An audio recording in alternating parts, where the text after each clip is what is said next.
Apa kabar kalian semua? Sehat-sehat selalu ya. Pertanyaan itu jadi inget gue pas pertama kali freelance. Gue juga bingung harus kayak gimana pas dapat project freelance pertama kali dari klien. Jadi di video kali ini gue akan bercerita kembali seputar pengalaman freelance dulu ya. Ada dua studi kasus. Yang pertama itu freelance sama project yang semi-semi pemerintahan. Dan yang kedua itu project yang dari luar negeri, dari Vietnam, yang waktu itu gue sama Gegi. Di video kemarin kan gue udah cerita, udah call Gegi juga. Dari kedua proyekan itu gue belajar banyak hal. Jadi di video ini gue cuman sekedar bercerita sesuai pengalaman aja, disclaimer ya. Ini nggak berdasarkan data tapi berdasarkan pengalaman pribadi gue. Mulai dari proyek yang pertama dulu. Ini kan pertanyaannya gimana caranya pertama kali itu apaan sih pas dapat proyek freelance itu, apa yang harus kita lakukan? Apakah kita langsung bikin apps-nya atau kayak gimana gitu kan ya. Jadi kalau gue waktu itu kebetulan di proyekan pertama gue yang semi pemerintahan itu, gue megang penuh teknologinya. Itu terserah gue, dari sisi kliennya tuh nyerahin semuanya ke gue gitu bro, dari servernya segala macam semuanya. Mereka cuman ngasih kayak macem, bukan panduan sih, referensi website kurang lebih, ini nih websitenya lu tiru kayak begini, tapi gue pengen ABCDFG katanya gitu. Jadi waktu itu proyekan pertama gue datengin kliennya dan dia cuman ngasih satu referensi website kayak macam portal berita gitu. Pas pertama kali datang ke sana, gue cuma nanya, Bapak butuh fitur apa aja, dan gue bikinkan rundownnya atau task listnya itu apa aja dari fitur-fitur yang disebutin sama si klien tersebut. Dan di situ karena itu adalah project pertama gue yang cukup besar dan direkomendasikan juga sama dosen gue, jadi gue nggak bisa langsung straight to the point untuk bilang berapa nih kira-kira harganya atau kayak gimana. Gue nggak bisa nyebut ini angkanya di berapa saat itu. Sampai akhirnya gue ketemu teman-teman gue, ketemu tim, terus kita diskusi untuk gimana caranya, apakah ini possible atau enggak kita bikin gitu. Ada satu fitur yang cukup sulit menurut gue, permintaan dari klien itu, yang mana fiturnya adalah gimana caranya SMS dari masyarakat kalau mereka itu nge-SMS ke nomor yang disediakan oleh si klien gue itu, maka SMS tersebut akan langsung masuk ke dalam website yang gue buat, website portal berita itu. Dan menurut gue itu sangat susah waktu itu. Tim bilang ini ada yang nggak bisa. Gue tanya ke teman-teman gue yang senior apakah itu bisa atau enggak. Kalau ada yang bilang bisa dan gue ngulik sedikit ternyata ada posibilitas yang oke, maka gue akan approve project tersebut. Nah udah kayak gitu, gue langsung bikin sebuah list berupa gambaran gitu ya buat teman-teman gue, buat tim gue, gambar seharusnya itu sistem kayak gimana gitu kurang lebih.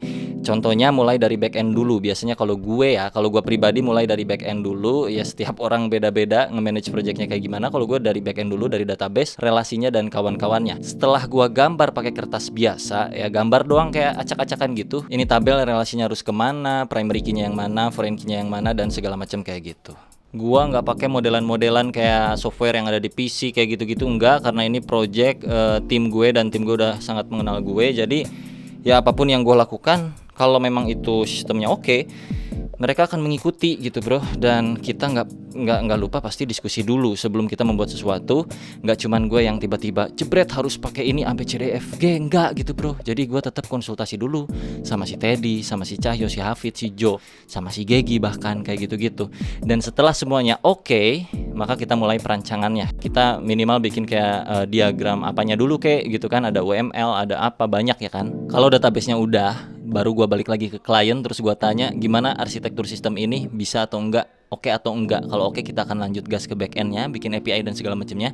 Kalau enggak, kita rancang ulang gitu. Jadi kita kasih langsung sistemnya seperti apa, gambaran kasarnya gitu bro. Waktu itu sistem back end udah oke, dari segi relasi database dan segala macamnya. Jadi pertanyaan berikutnya dari gue ke klien, ini kalau kliennya nggak interaktif ya bro ya. Pertanyaan gue ke klien adalah desainnya mau seperti apa?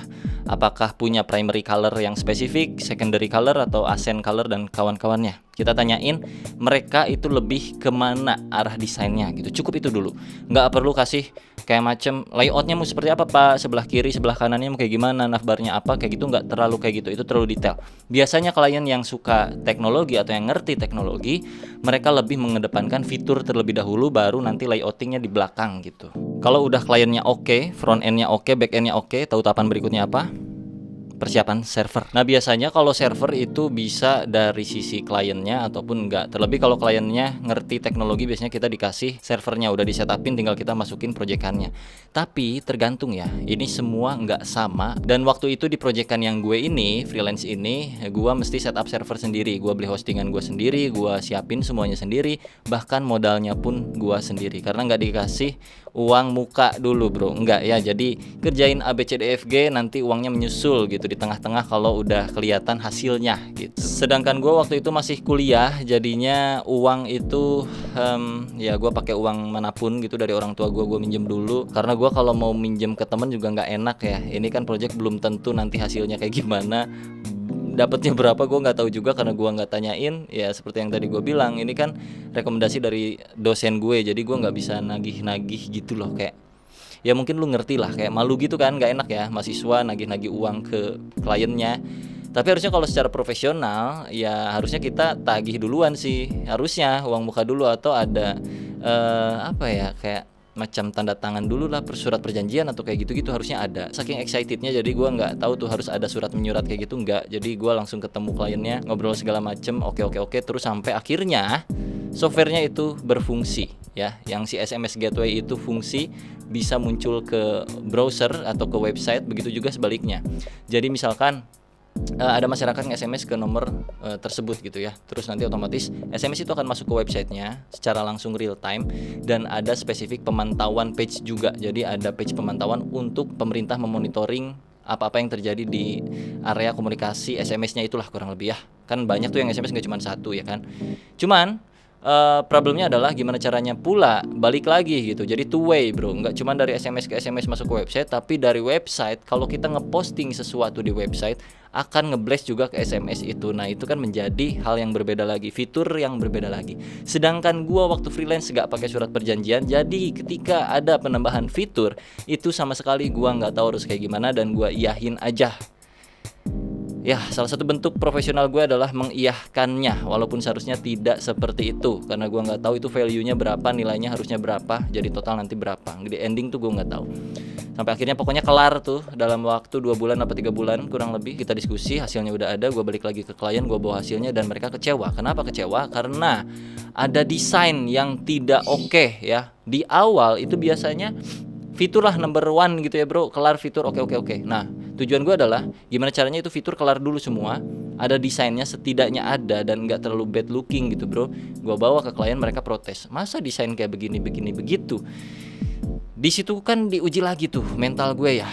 Waktu itu bilang fitur duluan, fiturnya udah ada, sekarang tiba-tiba desain tanpa mengapresiasi hasil fitur yang udah kita kerjain dalam waktu 2 bulanan kurang lebih gitu. Sampai akhirnya mereka membelikan sebuah template desain untuk kita pakai ya, walaupun nggak bisa dipakai juga karena gue nggak pakai WordPress. Waktu itu dibeliin desain WordPress, kan agak sedikit kocak ya. Tapi kliennya kan ngerti tech tuh, ngerti teknologi ya. Mereka sangka kita pakai WordPress pakai gimana gitu kan.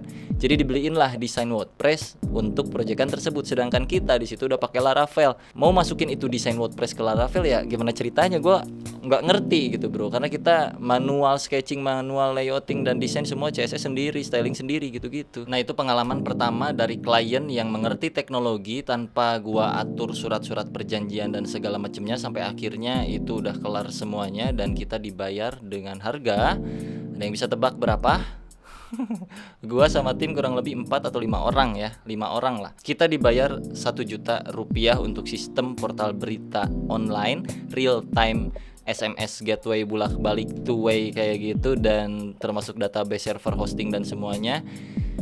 Minus berarti artinya, dan mereka tidak memperdulikan berapa jumlah tim yang gue punya karena nggak ada surat perjanjiannya. Jadi mereka itu taunya cuman gue yang ngerjain, walaupun sebenarnya gue udah bilang bahwa gue ngerjainnya sama tim 5 orang, tapi itu nggak jadi perhitungan karena ya itu tadi nggak ada surat perjanjian. Jadi mungkin ini bisa jadi pengalaman buat kalian. Seberapa dekatnya dengan klien pun tetap kalian harus pakai surat perjanjian. Mau itu dosen lu, mau itu temen lu, saudara lu, babeh lu sendiri, atau pacar lu, bahkan pakai surat perjanjian atau surat nikah atau kayak gitu-gitu yang sakral bro, biar aman. Ketika ada penambahan fitur lu bisa naikin harganya sesuai fiturnya, kesulitannya dan segala macamnya, resource-nya. Lu harus beli hostingan itu berapa nilai, berapa duit gitu bro, kan banyak banget tuh ya. Apakah kita akan lanjutkan ke cerita yang kedua untuk klien yang kedua bro, yang lebih profesional lagi, yang di luar negeri, yang di Vietnam, yang gua sama si Gegi yang Atau sudah cukup sampai sini aja karena kalian mungkin sudah bisa membayangkan seperti apa kalau freelance pengalaman pertama kali dari gue, kurang lebih kayak gitu. Dan mungkin gak cuman gue yang ngalamin kayak gitu, pasti banyak banget, cuman gak keluar di internet aja, gak ada di YouTube kali. Mereka pendam semuanya di sini dan mereka mungkin ceritanya ke teman aja. Kalau gue ceritakan ke lu, ya lu berhak percaya ataupun tidak, silahkan ditanyakan langsung kepada tim gue satu persatu, lu tanya, atau mungkin tim gue nanti muncul sini. So buat kalian semua yang mau request tentang cerita berikutnya seputar freelance yang kedua, untuk yang luar negeri yang Vietnam itu, ya itu project yang lebih profesional lagi dan lebih tertata, terstruktur karena ada surat dan segala macamnya, dipantau banget. Dan pengalaman gue dan Gegi di situ sangat-sangat dalam sampai akhirnya ya kita mengetahui banyak hal di area freelance tuh dari situ mulainya.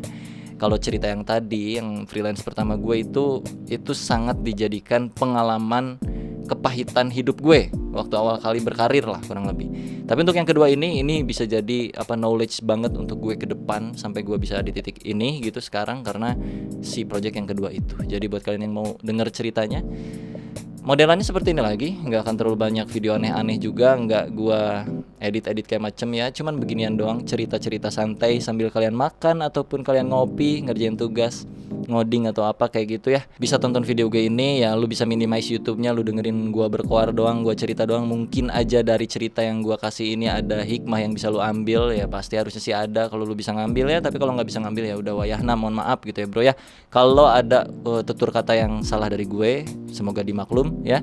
Sampai jumpa di video berikutnya. Jangan lupa request mau ngobrolin apa, kalian request aja di kolom komentar karena akan gue naikkan menjadi video kalau misalkan komen yang lu berikan itu relate dengan kehidupan pribadi dan pengalaman gue. Gue gak akan bercerita di luar pengalaman gue sama sekali. Selalu seperti biasa, apapun yang gue ceritakan adalah berdasarkan pengalaman aja gitu ya bro ya.